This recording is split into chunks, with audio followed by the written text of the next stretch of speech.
Updated for 2025, is the BMW i4 now a good deal or just a little bit too bargain basement?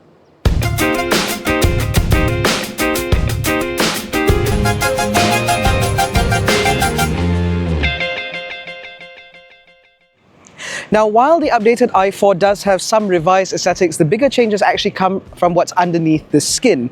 Efficiency on this vehicle has been improved because while it still uses the same 35 eDrive system, now the WLTP rated range is a claimed 500 kilometers, up from 485 previously. This is as a result of the battery, while it still remains a total capacity of 70 over kilowatts, now having a better gross usable range or gross usable capacity of 67 kilowatts. As a result, this car, as I mentioned, now has additional improved range, whereas charging remains about the same. So your AC charging is now rated at 11 kilowatts, which means that a dead to full charge takes about 7 hours, whereas DC fast charging at 180 kilowatts will allow this car to top itself up from 10 to 80% in about 32 minutes.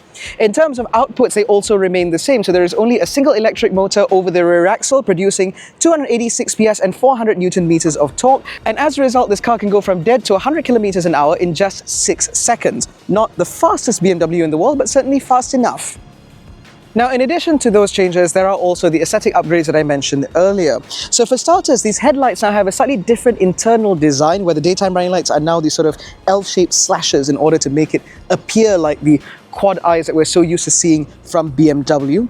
The enormous beaver nose grille or beaver tooth grille has also been reworked ever so slightly, where now you get this sort of pixelated design in the middle, and it actually cuts off just underneath the front number plate. As a result, the visual bulk of the grille has been significantly reduced, which I think makes this car look less ugly. Now, down there, you'll still see the radar because that's not hidden behind the grille the way it is on the iX. And it is also worth pointing out that the bumper has also been reworked ever so slightly, and these headlights now come with adaptive beam technology. Down the side sees a more significant change, and that is in terms of the rolling stock. The eDrive35 now runs on 19-inch alloy wheels wrapped in Hankook S1 Evo Ventus tires. Or is it Hankook Ventus S1 Evo? One or the other.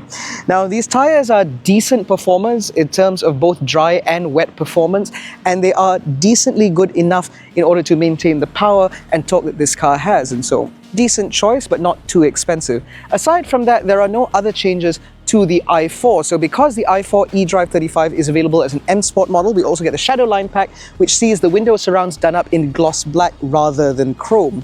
You still get the flush door handles here, which I think are the best iteration of BMW's aerodynamic door handles, because you just lift them to open it, as opposed to, say, the BMW iX, where it's a button on the inside. And of course, because this is the i4, you still get that dramatic roofline, which gives it a coupe-like silhouette. And as you most likely have already spotted, it still comes with frameless windows, which I always like to see in a car because it always makes it feel a little bit more sporty. Now, it is worth pointing out that you also get a significant amount of this unpainted black cladding at the bottom half, or the bottom-most part of the silhouette. And the reason for that is because this being an electric car, a lot of the batteries live underneath. And so by using a little bit of contrasting plastic there, it reduces the visual bulk of the vehicle, making it look a little bit more svelte, even though actually the i4 is surprisingly tall. Now, that sloping roofline concludes itself into a rather nice looking rear end. I think this design is very well resolved, and it certainly looks as sporty as you'd expect from an i4. You've got the wider hips, which certainly make this car look a little bit more athletic. But of course, the biggest change actually comes from the taillights, because now these use the laser taillight systems that we first saw on the BMW M4 CSL. And as a result, the taillight signature on this car looks absolutely fantastic. Because you have these very thin strips of illuminated light that go all the way across it, it just looks really, really good. The only trouble is they're not as bright as you might necessarily expect for positioning lights, which means it's a good thing that there's this strip here, which also carries BMW laser branding, which is much more visible at night than the light signature itself. That might actually be a regulatory thing. Now, the biggest difference between the 4 Series and the 3 Series actually comes in terms of practicality, because despite the sloping roofline, BMW has actually made this more practical by making it a liftback rather than a saloon. As a result, cargo room in the back is significantly improved, and access to the cargo is a lot better as well, because it's a lot easier for you to reach into the furthest edges of the boot, for example. Now, being the i4 and being all electric, there is a decent amount of space underneath the boot floor in order for you to hide your charging cables. You obviously have some netting on one side, a little bin on the other to hold smaller items like your emergency kit. And of course, if you need even more space, you can fold the rear seats flat 40-20-40 for added practicality. And when they fold down, they fold completely flat, which means even though this is a svelte coupe-like body, you'd be surprised at the amount of crap you can stick into the back of your BMW i4. Now, the interior of the i4 has also been given a light going over, by which I mean that only small details have been updated for the 2025 model year, comprising a new center stack which includes this sort of waterfall ambient light system thing going on here, as well as a new set of air conditioning vents all across the dash. Now, I don't usually make mention of air conditioning vents because they're just there. The thing about these though is that the vents themselves actually live within the dash, and then you control the direction using these little joystick toggle thingies. Now, I make mention of this because while this is certainly a lot better than the electronic systems that we've seen from, say, the BYD Seal or the Tesla Model 3, for example, these toggle switches, however, feel very cheap to use.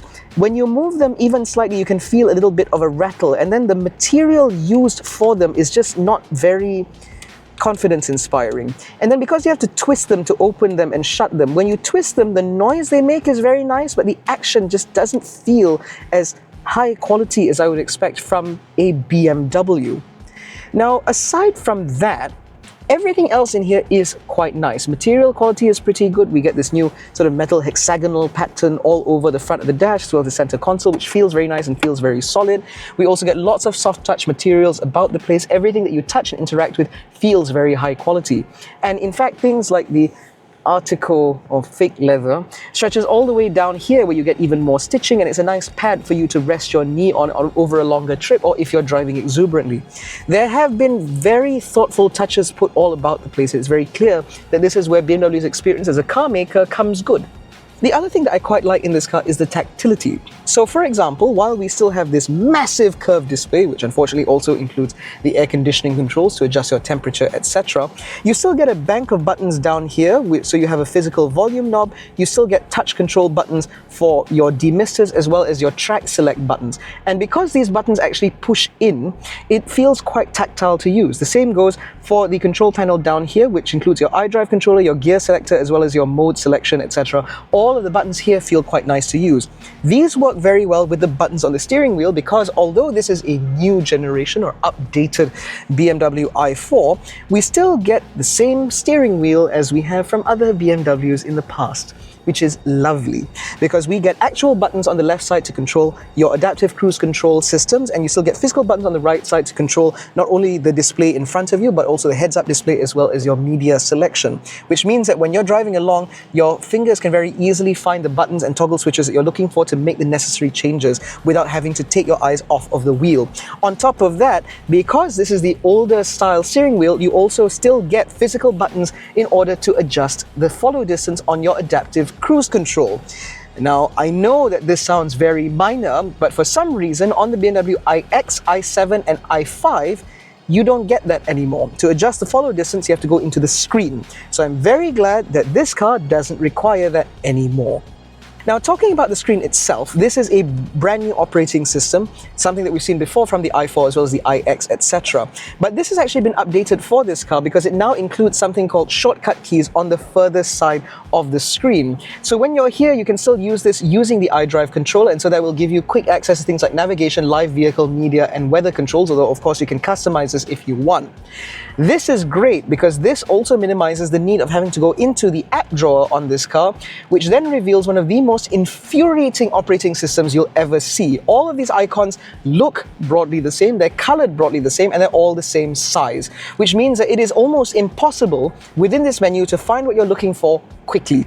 It is truly infuriating, but at least it comes with wireless CarPlay and Apple and Android Auto, which means that all you have to do is press an icon and then the interface is gone, never to be seen again.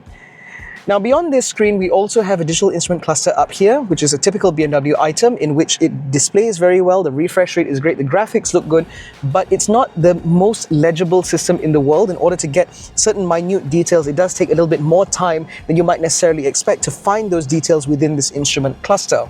However, we do still get a full color heads-up display which shows you even more pertinent information, including your navigational instructions running off of the ways off of your phone mirroring system, which means that again you have even less reason to ever take your eyes off of the road because everything is presented right in your field of view. In terms of practicality, we get a couple of cup holders here, a wireless charging pad, a USB-A port, a 12-volt socket here, which I've been using to charge my phone. You also get a decently sized center console bin, replete with a USB-C port.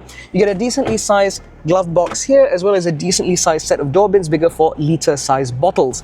However, that leads me on to one thing about this car as part of the 2025 model year update that I do not like, and that has to do with these seats.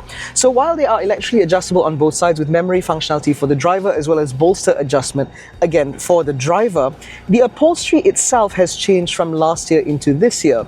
Where last year we got sort of nice leather, this year instead we have this sort of Sensatec microfiber nonsense as well as fabric.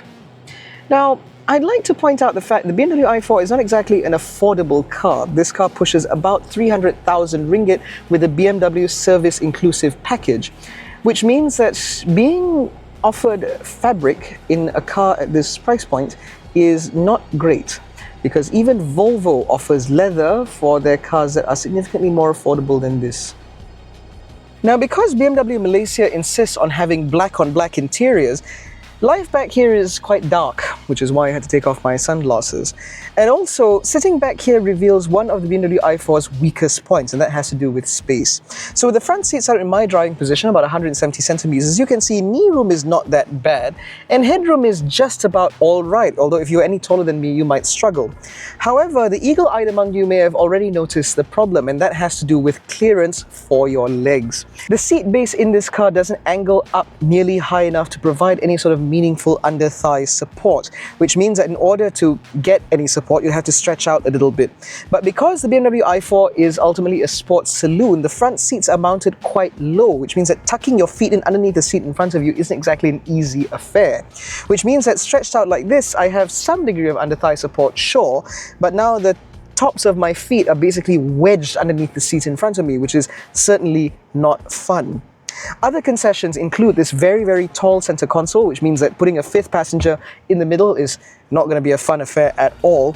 And also, in order to maximize space, there are no sort of practical spaces behind the rear seat. So you don't have a pocket to hide a phone, for example, which means it just falls. The door bins are large enough for bottles, and you get another pocket up here, but that's about it. Material quality, however, is just as good as is in the front, including soft touch materials all the way down here, which is always nice to see. However, in terms of other accoutrements, well, you have your own rear climate control zone where you can control the direction of air as well as your temperature, as well as a couple of USB-C ports. Unfortunately, your aircon vents are only in the middle, and these are very much crotch coolers because they are mounted lower than my knees. You don't get vents on the B pillar, which is also unfortunate, but at least you do get ISOFIX mounts, which is nice to see, a deployable center armrest with a couple of cup holders, and overall, it's a bit of a mixed bag. I think this car would work very well for young families, but certainly not for people who would actually be carrying adult passengers in the rear on a regular basis.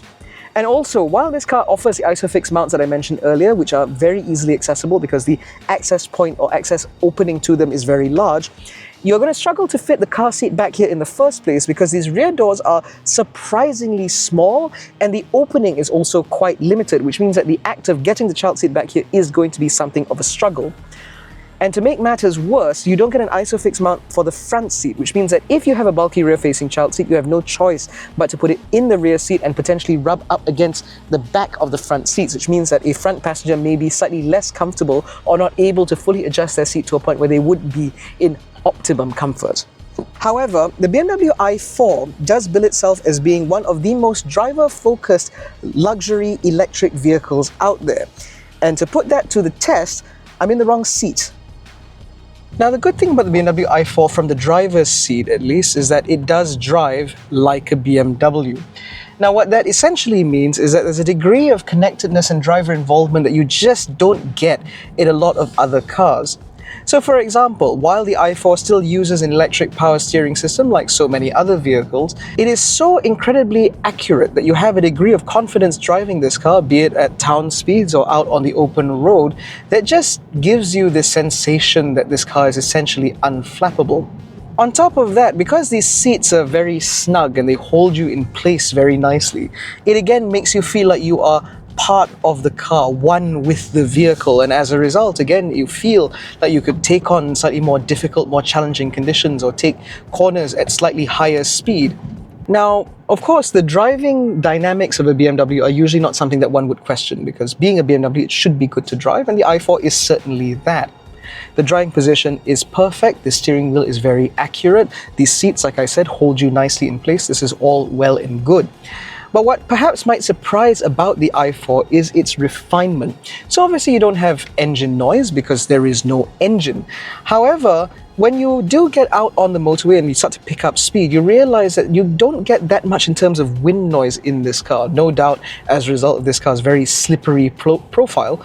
But also in terms of road noise, these Hankook Ventus S1 Evo tyres do a pretty good job at sort of masking or at least minimizing the amount of road roar that gets into the cabin. However, being a BMW, being able to cover distance is not necessarily the primary concern, because the primary concern has to do with the way it drives. So like I said, the steering wheel in this car is very positive. It doesn't provide that much in terms of feedback, but it is very confidence inspiring. And then you get to the ride. Now, the i4 is not the most softly sprung vehicle in the world, far from it in fact, but because of the weight of the batteries that live very down low, it means that the suspension in this car has a degree of subtle sort of suppleness to it, which is very hard to find in a lot of cars, and so this car again feels very much like a BMW. And because that suspension is supple enough, the primary ride in this car always feels decently comfortable, whereas the secondary ride works very well in order to maintain sort of body movements in this car to a very manageable degree. Now, you're not going to notice this when you're just cruising down the motorway at 120. You'll notice this primarily when speeds pick up and you start to take on roads that aren't necessarily straight. And because this i4 eDrive35 is rear-wheel driven, it means that all of that motive force coming from the rear gives you the sensation of being pushed through corners, which is always very nice to have. And it also means that the front wheels are not busy doing multiple things. Their only job here is to steer. That contributes to the very positive driving experience in this car, and that is what I think makes the i4 one of the best driving EVs currently available on the market. However, it's not all sunshine and roses, because that does reveal one problem with this car, which I haven't been able to escape despite doing my level best to do so, and that has to do with range. So BMW claims that the i4 in this configuration will be able to do 500 kilometers on a single charge based on the WLTP test cycle. This is based on several improvements and efficiencies gained from the pre-LCI to LCI model that we have now. The trouble is, 500 kilometers in this car is basically impossible. 400 kilometers in this car is almost impossible. Based on our testing, which has been done through a variety of different situations to try and eke out the most efficiency out of this car, the very best we've been able to manage on a full charge is about 385 kilometers. Now, if you're not driving that carefully, you're realistically going to do about 350 kilometers on a full charge, not even an 80% charge. As a result, that means that this i4 is not really something that is designed or optimized in order to do long distance travel in. Because realistically, 350 kilometers is enough to get you to what? Ipoh, maybe? And then at that point, you're going to be stuck for at least half an hour, juicing this car up as fast as you humanly can before you then continue your journey off to go do something else. To me, that feels like a bit of a shame, because a lot of elements in this car work very, very well as a long-distance cruiser. You have adaptive cruise control with traffic jam assist, you get lane keep assist, emergency lane keep assist as well, blind spot monitoring, a fantastic 360-degree camera, as well as the reversing assistant as part of the driving assistant professional package that comes as standard with this car. And when you pair that with the refinement that I mentioned earlier, this is a car that I could very easily and very comfortably do a lot of distance in. Unfortunately, because of that range, it has meant that I've had to second guess whether or not I want to take in a long distance trip in the week odd I've had this car on test. And more often than not, I've refrained from doing so, largely out of concern that I might end up stranded, or at the very least, very nervous with about 10% of battery left. This, to me, highlights the fact that the i4 eDrive35 as we have it now is or should be viewed primarily as an urban car. Because if you're going to just be driving to work and back and just take in the daily errands and that sort of thing, this car has more than enough range. More importantly, being a BMW, regardless of how short your trips might be, there is always a certain degree of driver involvement and verve in that driving experience that makes this a really positive place to be.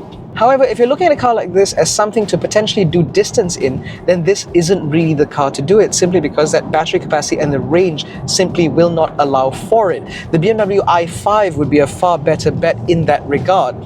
And of course, if distance is what you're concerned about and you want an electric luxury saloon, then you can also consider the BYD Seal Premium rear-wheel drive, because so configured, that car will comfortably do 500 kilometers on a charge, even when you're driving less responsibly than you should. And then, of course, if you want something that's even more practical, then of course there's also the BMW iX2, which benefits from having all-wheel drive, as well as a little bit more in terms of range. Or if you're willing to consider other options, you can also maybe even look at the smart #3. Now that's a car that will comfortably do over 400 kilometers on a charge, and also comes with the necessary technology in order to find a charging station along your route, so you're never left stranded, or you never run the risk of being left stranded or looking for a charge station that might not be there. But ultimately, do not consider that to be a vote against the BMW i4. This car has a lot going for it. I've enjoyed my time with it, and it's always such a treat to take this car out for a drive because it drives so well. It's just that I wish I could drive it for a little bit longer than it lets me. That makes sense to you. In any case, that concludes our review of the BMW i4 eDrive35 M Sport. If you enjoyed this video, please give it a thumbs up, subscribe to the channel, hit the little bell icon to notified every time we make a new upload. Don't forget to follow us on Facebook, Twitter and Instagram. All the links are in the description below, including the link to join our new WhatsApp channel. Thank you so much for watching. We'll catch you in the next one. Take care, stay safe, and jangan bodoh.